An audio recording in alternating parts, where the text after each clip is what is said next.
नमस्कार, मैं हूं आपके साथ सुनील कुमार शर्मा और आप देख रहे हैं न्यूज़ जन आवाज।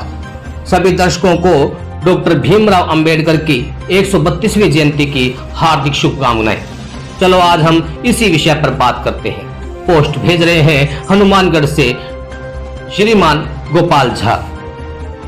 यहां अंबेडकर की कौन सुनता है। भारत में दलित और वंचित समाज के मसीहा डॉक्टर भीमराव अंबेडकर यदि आज जीवित होते तो शायद उन्हें यह सब देखकर गहरा आघात लगता कि आजादी के 75 साल बाद भी भारत के लाखों करोड़ों लोग छुआछूत, भेदभाव और सामाजिक आर्थिक गुलामी का नारकीय जीवन जी रहे हैं। डॉक्टर अंबेडकर को आज यह जानकर भी भारी निराशा होती कि जिस वर्ण व्यवस्था और जाति आधारित समाज को वह बदलना चाहते थे, उसमें जातीय विभाजन का ढांचा वर्तमान में पहले से भी अधिक जटिलता और मजबूती के साथ खड़ा है। बहिष्कृत हितकारिणी सभा के संस्थानायक, देश के प्रथम विधि मंत्री और 14 अक्टूबर 1956 को हिंदू धर्म से मुक्त होकर नागपुर में बौद्ध धर्म ग्रहण कर लेने वाले डॉक्टर भीमराव अंबेडकर को आज यह देखकर भी भारी निराशा होती कि जहां अमेरिका में निग्रो समाज दास्ता से मुक्त हो चुका है और दक्षिण अफ्रीका में नस्ल भेद समाप्त हो चुका है, वहां भारत का दलित समाज और महिला समाज आज भी दास्ता और भेदभाव का संघर्षपूर्ण जीवन जी रहा है।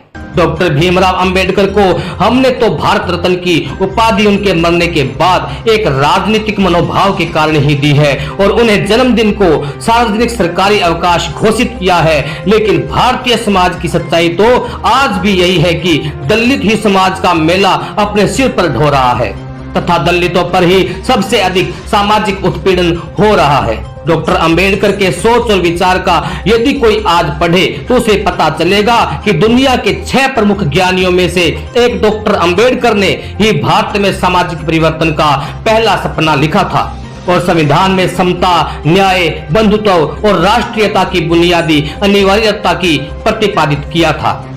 एक व्यक्ति एक वोट की अवधारणा के जनक डॉक्टर अंबेडकर ने ही कहा था कि प्रज्ञा, करुणा और समता के मार्ग पर चलकर ही धर्म पर आधारित समाज व्यवस्था को बदला जा सकता है और यह सामाजिक ढांचा यदि नहीं बदला गया तो यह लोकतंत्र भी ढह जाएगा।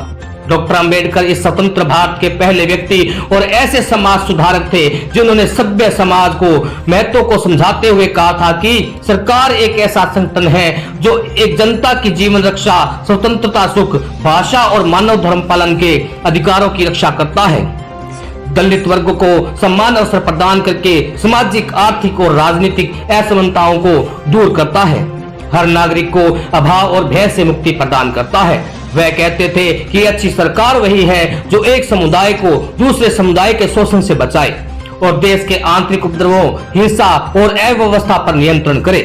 डॉक्टर अंबेडकर सोचते थे कि सरकार की सत्ता और व्यक्ति की स्वतंत्रता में संतुलन होना चाहिए, क्योंकि स्वतंत्रता मात्र राजनीतिक ही नहीं है अपितु यह सामाजिक, आर्थिक, बौद्धिक और आध्यात्मिक भी होनी चाहिए। हमें शायद याद नहीं होगा कि जिस सामाजिक न्याय का राजनीतिक ढोल इन दिनों देश के राजनीतिक दल पीट रहे हैं, वह डॉक्टर अंबेडकर की ही देन है। डॉक्टर अंबेडकर कार्ल मार्क्स की बात को आगे बढ़ाते हुए सदैव कहते थे कि जनता के 2 ही जुड़वां दुश्मन हैं, जिनमें पहला पूंजीवाद और दूसरा ब्राह्मणवाद है। ब्राह्मणवाद की मूल प्रवृत्ति ही स्वतंत्रता, समानता और बंधुत्व के खिलाफ है।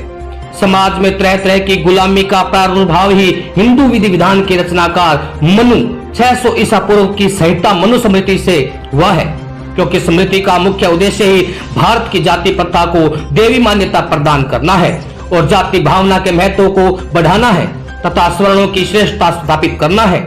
इसलिए डॉक्टर अंबेडकर से जब किसी ने पूछा कि अछूतों के लिए स्वराज क्या होगा, तब उन्होंने गहरी पीड़ा के साथ कहा था कि विधायिका उदासीन होगी और कार्यपालिका गूंगी होगी।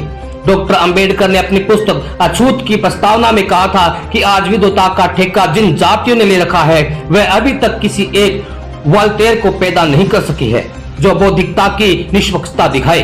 डॉक्टर अंबेडकर के विचार, दर्शन और जीवन पर संत कबीर, कार्ल मार्क्स, ज्योतिबा फुले, रानाडे और गौतम बुद्ध का प्रभाव था और वह कहते थे कि मनुष्य होना ही सबसे कठिन हो गया हो तो फिर कोई साधु कैसे हो सकता है। डॉक्टर भीमराव अंबेडकर भारतीय संविधान के निर्माता कहे जाने के बाद भी एक लोकतांत्रिक विडंबना के रूप में हमें इसलिए भी आज दिखाई दे रहे हैं कि हमारा समाज परिवर्तन के सत्य को नहीं समझ रहा है। यही कारण है कि उनका यह नारा कि शिक्षित बनो, संगठित बनो और संघर्ष करो अब पूरी तरह जातीय आरक्षण और धार्मिक संरक्षण में फंस गया है तथा दलित समाज की मायावती राजनीति ने और कांग्रेस भाजपा के हिंदूवाद ने नहीं समझा। डॉक्टर अंबेडकर इसलिए इस धरती पर हर अच्छी चीज आसमान से नहीं गिरती है, वरन हर विकास परिवर्तन की कीमत मांगता है। जो कीमत देगा वही प्रगति करेगा।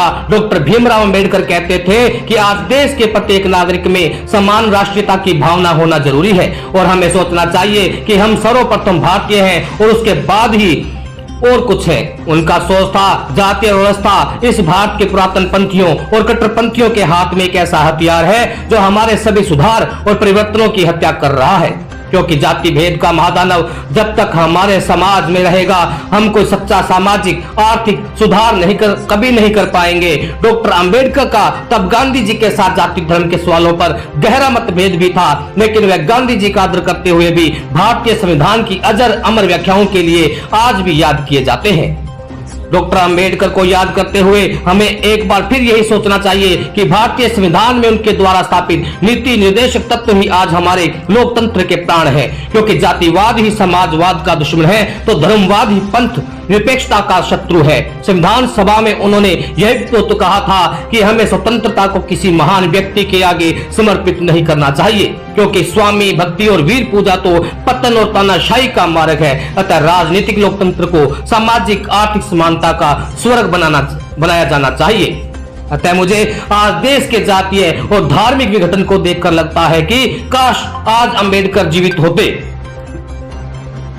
लेखक एक वरिष्ठ पत्रकार हैं, वह राजस्थान साहित्य अकादमी के अध्यक्ष रह चुके हैं। श्रीमान गोपाल झा की रिपोर्ट के साथ देखते रहिए न्यूज़ जन आवाज।